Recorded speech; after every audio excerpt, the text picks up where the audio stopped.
Mai, jumpa lagi. Tuh, ada kucing. Kita mulai ikut. Kita mulai dulu ya.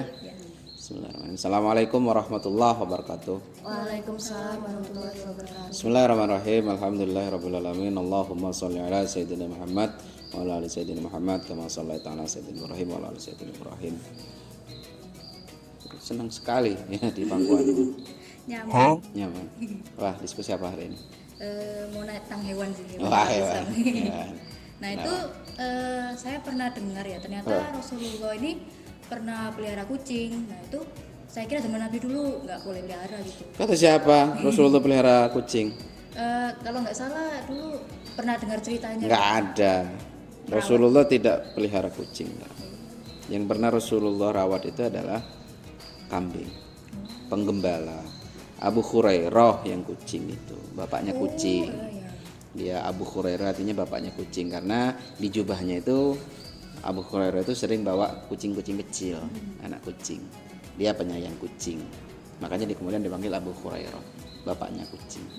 Abu Hurairah berarti kucing. Kucing. Seneng Abu Hurairah itu merawat kucing, seneng. Lalu saya juga pernah dengar Ustaz, kalau yang dianjurkan untuk dipelihara itu kuda. Itu apakah benar, dan kalau jika benar apa keutamaan pertanyaannya? Enggak, yang dianjurkan itu adalah kambing. Peliharalah kambing karena ada keberkahan di situ. Hadisnya begitu. Jadi terkait dengan binatang ada 3. Yang pertama binatang yang boleh dibunuh, harus dibunuh. Misalnya, misal ular, tikus, cicak, itu boleh dibunuh. Yang kedua, hewan yang boleh dianjurkan, disunahkan untuk dipelihara, kambing, karena ada hadisnya itu, ada berkah di balik pelihara kambing. Yang ketiga, boleh dipelihara.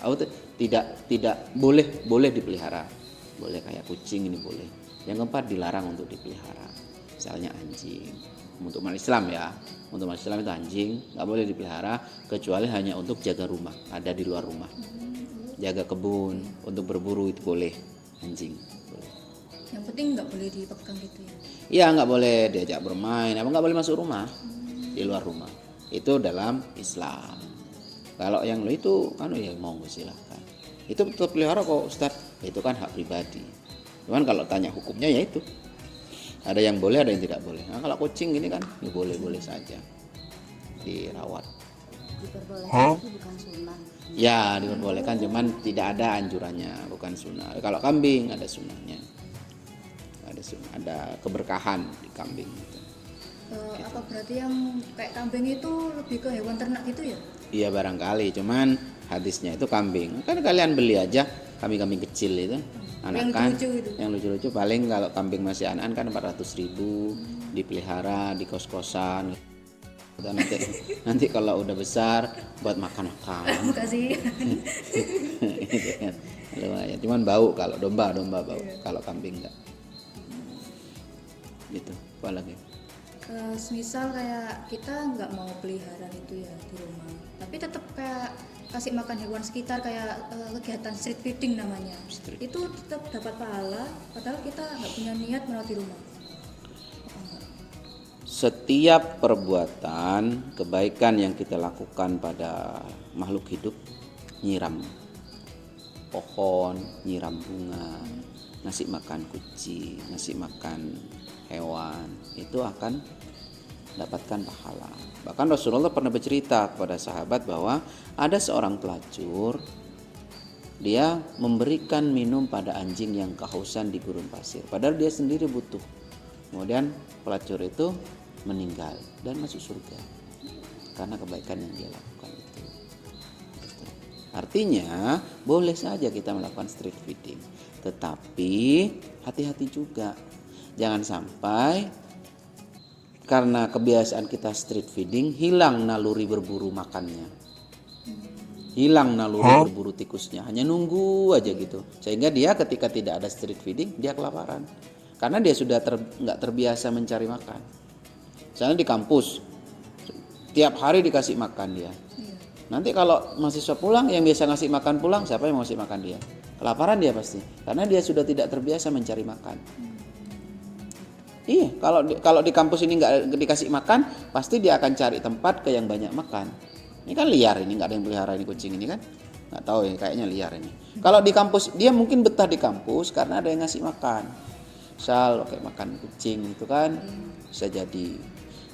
Kalau misalnya dia nggak dikasih makan, mungkin pergi ke pasar karena di sana banyak makanan. Iya. Nggak akan di sini. Gitu. Di mana banyak makan pasti di sana itu banyak kucing. Hati-hati street feeding itu. Takutnya membuat ketergantungan dan menghilangkan naluri dia untuk mencari makan. Insting hewan gitu. Insting hewaninya untuk cari makan sendiri hilang. Contoh misalnya burung yang lepas, burung peliharaan yang lepas, kebanyakan kelaparan karena dia tidak terbiasa berburu di alam liar. Burung peliharaan yang lepas itu kan hilang. Jangan sampai kucing ini juga hilang kebiasaan berburu tikusnya. Jangan ada tikus sudah lemes dia. Kucing saya itu ya emang kebiasaan kasih makan gitu. Iya. Saya suruh kayak apa? Itu ada kecoa tangkap nggak mau dia. Iya. Kayak tidur gitu. Tapi kalau kucing liar ada cicak pun langsung dia kejar. Iya. Karena dia makannya dari situ.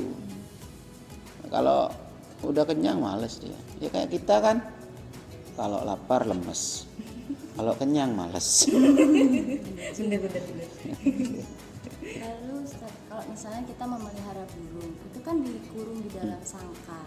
Niatnya kita itu kan ya untuk melindungi dia dari burung. Tapi kan ada orang juga yang kontra karena itu kayak membatasi dia dari alam.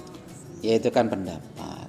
Jadi boleh saja niatkan untuk membantu dia cari makan. Tapi di rumah, dirawat. Jangan kemudian dirawat, dipelihara tapi nggak dikasih makan. Dan usahakan 2 ekor minimal sepasang. Kenapa? Karena dia kan makhluk hidup, butuh berkomunikasi juga. Jadi kalau pelihara binatang itu usahakan sepasang. Ada temennya. Jangan cuman yang disangkar ya. Kalau kucing walaupun nggak sepasang dia kan keluar. Iya, nyari. Malam dia akan cari pasangannya.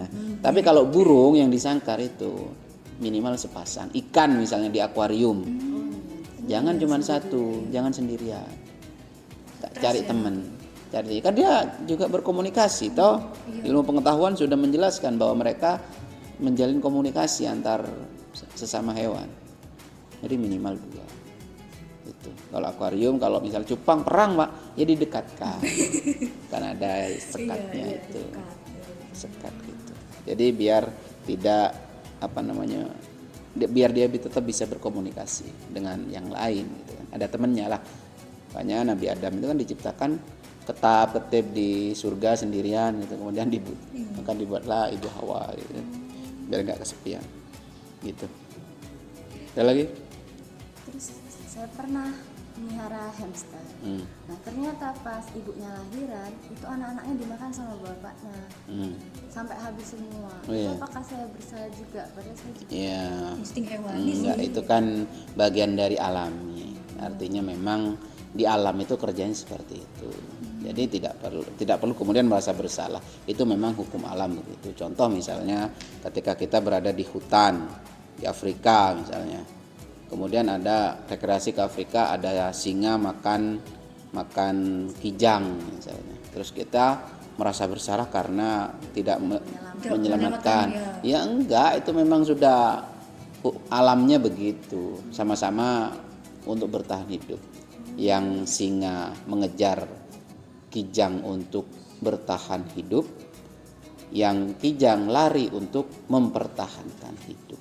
Ya di alam kan begitu. Nah kalau manusia ya sebisa mungkin kita melerai misalnya. Kalau binatang ya udah orang tukaran kono dan mari kucing ya semuanya. Ya ada lagi? Cukup ya. Tapi hati-hati ya kalau misalnya mau sholat sudah wudhu nggak usah pegang kucing karena takut ada materi najisnya. Itu ya. Sekian pertemuan yang singkat, mudah-mudahan bermanfaat. Ihdinas siratal mustaqim.